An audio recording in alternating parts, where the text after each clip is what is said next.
thing is that the white xenophobic voices don't speak on behalf of the vast majority of white voices. That's progress. That's serious progress. Significant progress.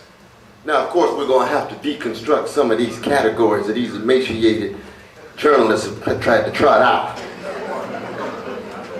Obama's post-racial.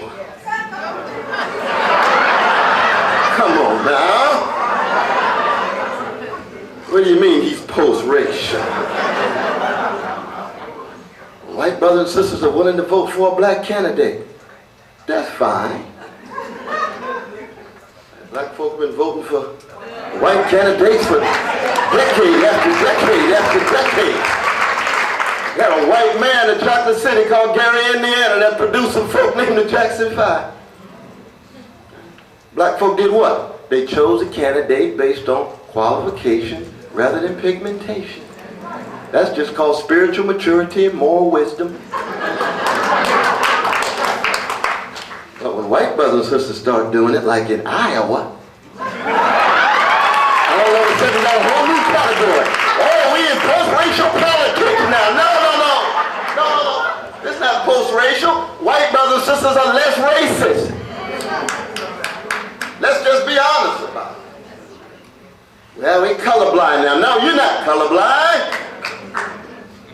You're going to keep track of somebody's humanity and all of a sudden their body disappears. To be human is to be embodied. The corporeality and physicality and specificity.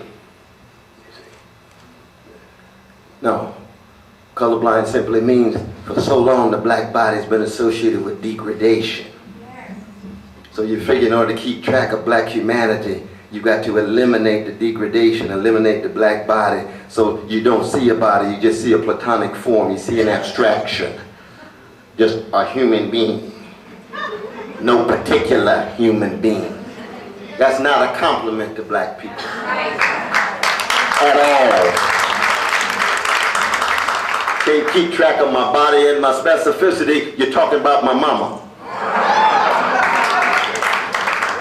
I like the way she looks. Well, Martin Luther King said, no, Martin Luther King never called for a colorblind society. He called for a beloved community. He didn't want us to be colorblind. He wanted us to be love-struck with one another. You can't be love-struck with somebody and their body's disappearing and vanishing. Don't bring Martin in on this. See, the journalists, they don't know how to talk about race. The legacy of white supremacy cuts so deep in the history that all of a sudden when you get a black candidate who has qualification and vision and large numbers of our dear white brothers and sisters willing to vote for qualification rather than pigmentation, the journalists ran up into a stone wall. Didn't know how to talk about it. And Brother Barack Obama, he understood that it's difficult to have a sophisticated discussion about the most explosive issue when you're running a campaign. So he had to leave it up to me and Tavis to try to tell some truth.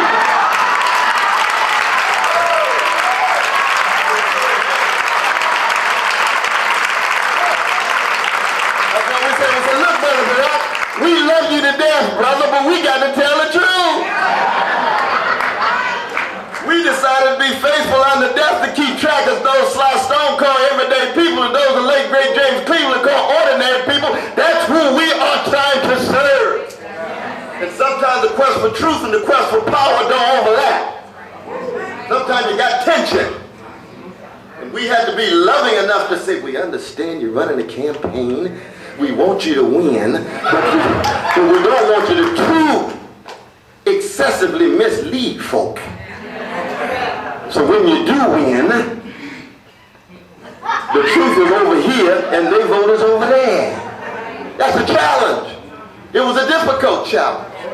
From the very beginning, when I went to Iowa, because when Brother Barack Obama first appeared, I was highly suspicious of that brother. We sitting in a hotel together. He said, America's a magical place. I turned to Tavis, what America's he talking about?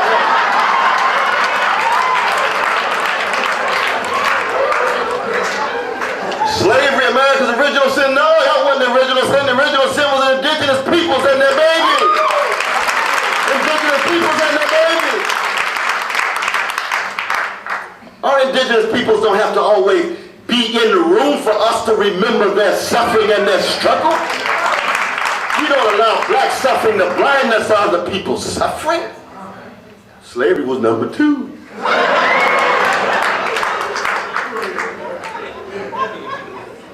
So I turned to Brother Tavis. I said, this brother thinks America's a magical place. He's going to have a Christopher Columbus experience. He's going to discover America. So we got to help him discover America.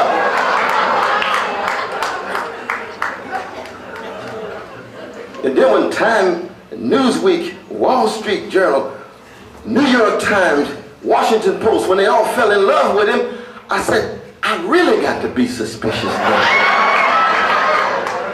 True. Because there's a long history of the white power structure choosing HNICs, head Negroes in charge. And I want to see somebody who has a freedom to speak from their soul in regard to who they are and the truths as they understand it. And that's precisely what we did. We sat down with Brother Barak. From the very beginning, we said, to that own self be true, and as night follows day, that can be false to no one. I'm going to be true to myself. I want you to be true to yours. I know Johnny Mathis is not Curtis Mayfield.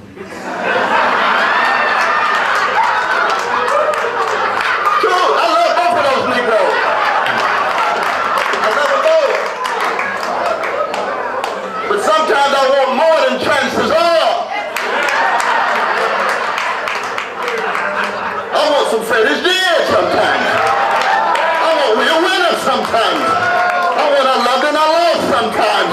That's my Curtis. I can learn from both of them. And we sat down and we said, we're going to be honest with one another. Brother West, you are who you are. I am who I am. You come out of enslaved, Jim Crow, Jane Crow people.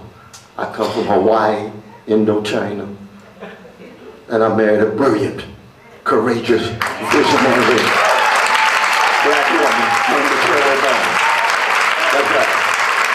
And I got 2 precious little children. I said, yes. We talked for 4 hours. We left the room. I said, you be yourself. I'll be myself. I'm going to do a full court press for you to make sure you get to the White House. And that's exactly what we agreed on.